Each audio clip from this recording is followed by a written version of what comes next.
নমস্কার, সোজা সাপটা সোজা কথা ফেসবুক লাইভ অনুষ্ঠানে আপনাদের স্বাগত। আপনাদের সঙ্গে রয়েছি আমি লোকনাথ। অদ্ভুত সোজা সাপটার পর্বে আজকে আমরা আমাদের সঙ্গে পেয়ে গেছি প্রখ্যাত শিল্পী শ্রী চন্দন ব্যানার্জি। আপনাকে আমাদের অনুষ্ঠানে স্বাগত। নমস্কার। চন্দনবাবুর পরিচয় একটু দিয়ে দিই ছোট্ট করে। তিনি সম্প্রতি একটি অবিশ্বাস্য কর্মকাণ্ড সাধন করেছেন। সামনে আমাদের ভারতের ৭৫তম স্বাধীনতা দিবস, সেটা আমরা সকলেই জানি। আর এই ৭৫তম স্বাধীনতা দিবস উপলক্ষে তিনি ৭৫ রকম ফেলে দেওয়া জিনিস থেকে ৭৫টি ভারতের ম্যাপ তৈরি করেছেন। জেনে নেব আমরা সেই বিষয়ে সবিস্তারে। এই যেটার কথা আমি বলছিলাম সেটার বিষয়ে একটু সবিস্তারে বলুন। আমি আগে একটা অন্য আর্ট নিয়ে কাজ করতাম, কয়েন আর্ট ব্যালেন্স নিয়ে আমি কাজ করতাম। এই কয়েন আর্ট ব্যালেন্স নিয়ে কাজ করতে করতে বিভিন্ন জায়গাতে আমি এক্সিবিশন করেছি। তারপরেই আমি এই নতুন কাজটা শুরু করি। এটা ফেলে দেওয়া জিনিস দিয়ে মেন আমার টার্গেট ছিল, ফেলে দেওয়া জিনিস দিয়ে কী কী করা যায়। প্রথমে আমার হাতে এলো ১০০০টা মতো ইউজ অ্যান্ড থ্রো পেন আমার ভাগ্নি জমিয়েছিল, সেইটা দিয়ে আমি প্রথম একটা ৫ ফুট বাই ৫ ফুটের একটা ম্যাপ তৈরি করলাম ভারতের। এবং তারপরে এরকম ফেলে দেওয়া জিনিস কালেক্ট করে করে কোনোটা ওই প্লাস্টিকের ছিপি, প্লাস্টিকের পেপার, এরকম বিভিন্ন জিনিস দিয়ে আমি ম্যাপ তৈরি শুরু করি। এবং তারপরে আমার মাথায় আসে যে ২০২১-এ ৭৫তম স্বাধীনতা দিবস। তা আমি ৭৫তম স্বাধীনতা দিবসে আমি ৭৫ ধরনের ম্যাপ তৈরি করে দেখাবো।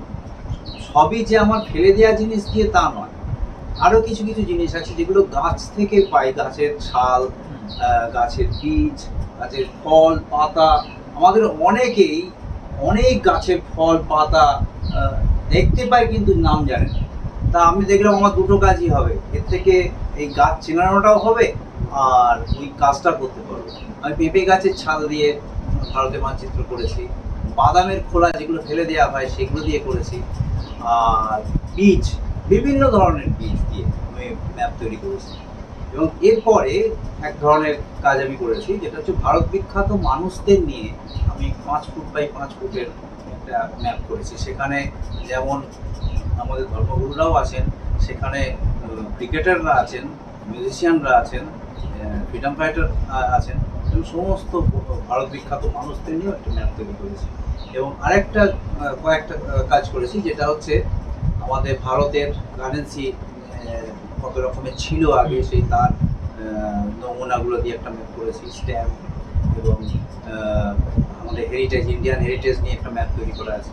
এরকম বিভিন্ন জিনিস দিয়ে ম্যাপ তৈরি করেছি। এগুলো এক একটা ম্যাপ করতে আপনার গড়ে কতক্ষণ সময় লাগে বা কতদিন লাগে? এই এক একটা সময়, কোনো ম্যাপটা আমি ১ সপ্তাহে করেছি, আবার কোনো ম্যাপটা আমার ১ মাস টাইম লেগেছে।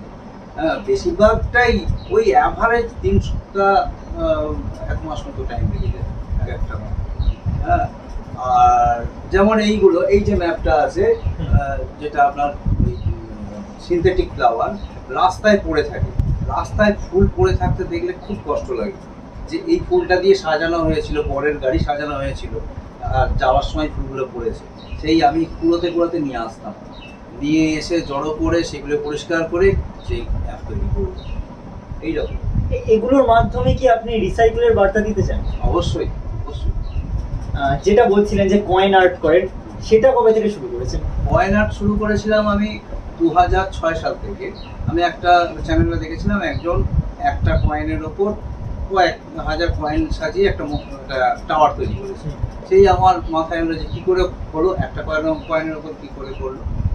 প্রথমে আমি একটা কয়েনের ওপর ২০টা, তারপরে ১৪৫০টা, এরকম করতে করতে আমি লিঙ্কা বুকে রেকর্ড করলাম। তখন আমার ১৩,০০০ কয়েনের টাওয়ার, একটা কয়েন ব্যালেন্স করে, কোনো আঠা নেই, চুম্বক নেই। এবং তারপরে আমি আমার রেকর্ড ভাঙি আরও ২ বছর পর একটা কয়েনের ওপর ২২,০০০ কয়েনের টাওয়ার।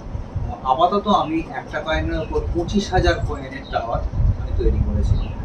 সেখানে যেমন বড় কয়েনও আছে, আর একটু পরে যদি ছোটো কয়েনটা হয়েছিল সেই ছোটো কয়েনটাও আছে সেখানে। আর এর মাধ্যমে আমি কানপুর আইআইটি থেকে প্রথম আমাকে ইনভাইট করে এই কয়েন টাওয়ার দেখার জন্য।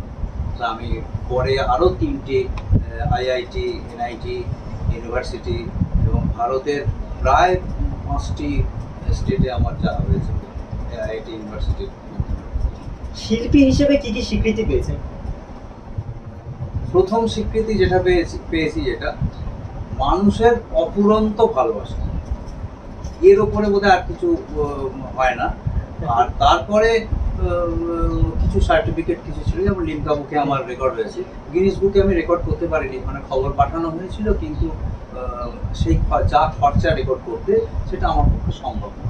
তা সেই জন্য গিনিস বুকে আমার রেকর্ডটা হয়নি। কিন্তু আমি জানি গিনিস বুকে যেটা একটা কয়েনের ওপর 5,000 কয়েন একটা আবার রেকর্ড হয়ে আছে, আমার সেখানে 25,000। এবং গিনিস বুকে আমি যখন খবর পাঠিয়েছিলাম তখন 20,000 ছিল। তাহলে সরকারকে কিছু কি সাহায্যের জন্য আবেদন করবেন, যে এরকম একটা রেকর্ড যেটা গিনিস বুকে সহজেই ভাঙা সম্ভব আপনার পক্ষে? হলে ভালো হতো, তার কারণ এটা তো আমার পক্ষে সম্ভব নয়। তাই ওই খরচা করে যদি সরকার চান যে ভারতের একটা নাম হোক, তাহলে অবশ্যই সরকারকে আমি আবেদন করবো যে এটা গিনিস বুকে যান। কখনো সরকারি স্তরে কাউকে চিঠি পাঠিয়েছেন এই ব্যাপারে? আমি সরকারি স্তরে কখনো চিঠি আমি পাঠাইনি যে আমার গিনিস বুকের রেকর্ডের জন্য পাঠাই। আমরা তো জানি আপনি একজন এছাড়াও সঙ্গীত শিল্পী। হ্যাঁ, ওটা পেশা। একটা ছোট্ট করে যদি দুকলি গান শোনান।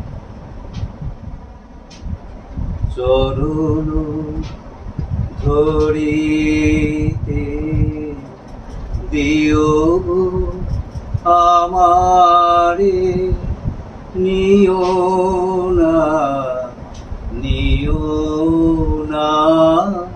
সরায়ে। খুব সুন্দর। যেটা নিয়ে কথা বলছিলাম, কয়েন আর্ট এবং এই যে বিভিন্ন জিনিসের থেকে ম্যাপ তৈরি করা, এই জিনিসগুলি ছাড়া আপনি আর কি কি শিল্প করেন? আর কি করি মানে সেরকম ধরা বাঁধা ব্যাপার নয়।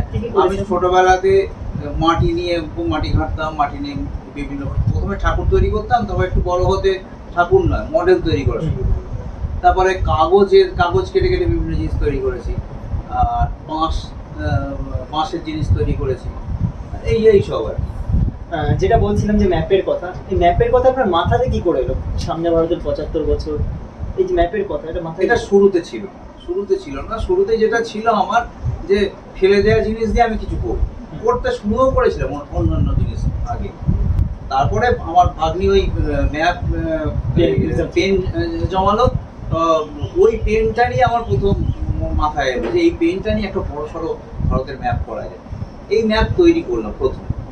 আর তারপরে আরো ফেলে দেওয়া জিনিস দিয়ে কি করবো, আরেকটা ব্যাপার বলি, আরো উৎসাহ পেয়েছি কোথায়, যেখানে আমি কয়েনের আর্ট করে এসেছি যেসব ফেয়ারে, 1 বছর 2 বছর 3 বছর পর্যন্ত তারা আমাকে নিয়ে গেছে। তারপরে জিজ্ঞেস করেন, আচ্ছা আপনার নতুন কিছু আছে?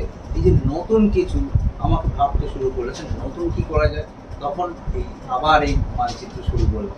অলরেডি এই মানচিত্র আমার দুর্গাপুর, হলদিয়া, শিমুরালি, আরজিকরের পিছনের কলকাতাতে, শ্যামনগরে বিভিন্ন জায়গায় এক্সিবিশন অলরেডি হয়ে গেছে। 10টা এক্সিবিশন অলরেডি 2 বছর ধরে হয়ে গেছে। এখন তো বন্ধ হয়ে গেছে লাস্টে। এনআইটি রাউরকেল্লাতে আমাকে মানচিত্রের জন্য নিয়ে যাচ্ছিল, ক্যান্সেল হয়ে গেছে। খবরের এই অংশটির নিবেদনে Nabagram people's cooperative credit bank limited. এখানে আছে আধুনিক ব্যাংকিং পরিষেবার সমস্ত রকমের সুযোগ। আপনার ব্যাংক আপনার পরিবারের ব্যাংক। আমরা জানি তো যে বাংলার দাদা সৌরভ গঙ্গোপাধ্যায় আপনার কাছ থেকে প্রশংসা করেছেন, খুব কেমন লেগেছিল? একজন সাধারণ মানুষ যেরকম আগ্রহ করে দেখে, সৌরভ গাঙ্গুলি ঠিক সেই রকম আগ্রহ করে জিজ্ঞেস করেছিলেন কি করে রাখলেন এটাই, এই যে আর্ট সিস্টেম আছে রাখলেন। কয়েনগুলোকে কিভাবে ব্যালেন্স করা, কিভাবে করাই মানে আঠা ছাড়া এটা বিজ্ঞান কাজ করে, নিশ্চয়ই করে। আমি ওইদিকে যাবই না, আমি একটু পুরোনো দিকে ফিরে আসি। আগে যেসব এই যে ইটের ঘর হতো বা মাটির ঘরই হতো, আর্ট সিস্টেম হতো, একটু করে এগিয়ে দিয়ে আর্ট সিস্টেমও হতো। ওই রকম করেই বেশিরভাগ কাজটা হয়, বেশিরভাগ কাজটা ওইভাবে। আপনি শুরুতে যখন করতেন কিভাবে ধৈর্য পেয়েছিলেন এত সময় ধরে কাজগুলো করার? ভালোবাসা, যে কাজ আমি ভালোবাসবো সে কাজে ধৈর্য আসবে, তা ঠিক। হ্যাঁ, এই কোমরে হয়তো যন্ত্রণা হচ্ছে, কয়েনে কাজ করতে করতে এই মেঝেতে বসে কাজ করেছি একভাবে, একটানা আমি এক জায়গায় 13 ঘন্টা কাজ করেছি। তাতে শরীরের ক্ষতি নিশ্চয়ই হয়েছে, সেটা তুচ্ছ। কোমরটা অলরেডি দিয়ে দিয়েছি আমি। তা সেটা তুচ্ছ।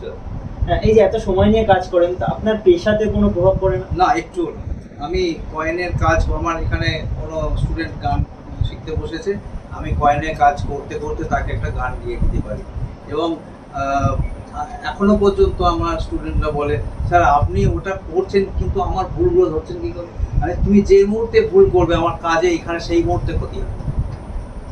আপনি কি ওরকম ভাবে দুরকম মানে দুদিকে মস্তিষ্ক চালনা করতে পারেন? এই ম্যাপগুলো নিয়ে আর কি কি করার ইচ্ছে রয়েছে ভবিষ্যতে? ভবিষ্যতের ইচ্ছা প্রথমত 75তম স্বাধীনতা দিবসে হলো, যদি ছেলে দায়িত্ব নেয় আমার, তাহলে 100 বছর যখন ভারতের স্বাধীনতা দিবস হবে, তাতে 100টা ম্যাপ তৈরি করে রেখে যাওয়ার আমার ইচ্ছা। এই ম্যাপগুলো বা আর কয়েনের আরো জিনিসপত্রগুলো কোনো মিউজিয়ামে দেওয়ার কথা কখনো ভেবেছেন? অ্যাকচুয়ালি কয়েন আর্টটা তো এমন একটা জিনিস, ওটা একটা জায়গায় বসে তৈরি করতে হয় এবং খুব প্রোটেকশনেতে রাখতে হয়। ধরুন কাঁচ দিয়ে আবদ্ধ করে রাখা হবে। হ্যাঁ, সেরকম জায়গাতে আমি সেরকম করতে পারি। কখনো অফার এসছে? না না, তবে অফার এসছে মানে সেগুলো খুব বিশাল কিছু নয়, কয়েকজনের বাড়িতে আমি এরকম তৈরি করে দিচ্ছি। কয়েকজনের বাড়িতে ওরা আমার এখানে একটা কয়েনের আর্ট করা থাকবে, আমরা এখানে কোনোদিন হাত দেবো তা সত্যি করে এই কাঁচের ওই একটা সেট করে রেখে দিয়েছে, সেখানে গিয়ে তৈরি করে দিচ্ছি। এই বর্তমান প্রজন্মের মধ্যে কি এরকম কোনো ইচ্ছা বা ভাবনা দেখতে পাচ্ছেন কয়েন আর্ট নিয়ে? বেশ কয়েকজনকে শুনি, স্যার শুরু করলাম কিন্তু ভালো না, জানেন পড়ে গেল। আবার কয়েকজন দেখেছি চেষ্টা করে, আমি একটা 5 টাকার কয়েন খাড়া করি, তারপর আর একটা 5 টাকার কয়েন খাড়া করে করি। আমার বেশ কয়েকজন স্টুডেন্ট সেগুলো পারে। আপনি কি শিখিয়েছেন হাতে ধরে নাকি? না, হাতে ধরে শেখানো নয়, আমি বললাম যে আগে তুমি বিশ্বাস করো যে হ্যাঁ এটা হয়, এই বিশ্বাসটা নিয়ে ধৈর্য নিয়ে কাজ করো। সরকারিভাবে কোনো সাহায্য পেয়েছি? সরকারি সাহায্য বলতে যা বোঝে আমি সেইভাবে সরকারি সাহায্য কোনো সময় চাইনি আমি, কারণ আমি আমার ভালো লাগা থেকে আমি কাজ করছি। তাতেই যদি কোনো সময় মনে হয় যে এনাকে সাহায্য করার দরকার, যেমন আমি মানচিত্রের ক্ষেত্রে বলছি, মানচিত্রের ক্ষেত্রে যখন তৈরি করি ভাবিনি যে মানচিত্রগুলো রাখবো কোথায়। এখন আমার ঘরের বিছানা ভর্তি হয়ে থাকে, কোনো সময় ইঁদুরে খুব নষ্ট করে, বেশ কয়েকটা মানচিত্র আমার নষ্ট করেছে ইঁদুরে। তা সেই প্রোটেকশনের জন্য একটা ভাবছি যে একটা বড় ওই ট্রাম্প লাগবে, সেটা আজ পর্যন্ত আমি করে উঠতে পারি। এমন একটা সাইজটা ওর সাইজ আমি কিনতে পারিনি, তৈরি করতে দিয়েছি, সেটা যে সমস্ত জিনিস বানাচ্ছেন ভবিষ্যতে আরো বানাবেন, আপনার একার পক্ষে এগুলো রক্ষণাবেক্ষণ করা সম্ভব হবে? সে তো হবে না। তাহলে কিভাবে রক্ষণাবেক্ষণ করবেন? সেটা যদি এই কেউ দায়িত্ব নেয় পরবর্তীকালে, তবেই সম্ভব। জীবনের সেরা অভিজ্ঞতা কোনটাকে বলবেন? সেরা অভিজ্ঞতা যদি কয়েনের দিক থেকে বলেন, একবার কয়েন নিয়ে আমি ওই গুয়াহাটি IIT থেকে কাজ করে চেন্নাই একটা ইউনিভার্সিটিতে যাচ্ছি। যেহেতু এত কয়েন, আমাকে একজন উনি হয়তো কোনো ফোর্সের লোক ছিলেন, আমাকে কয়েন নিয়ে আটকে দিয়েছে। তারপরে এত কয়েন নিয়ে আপনি কোথায় যাবেন?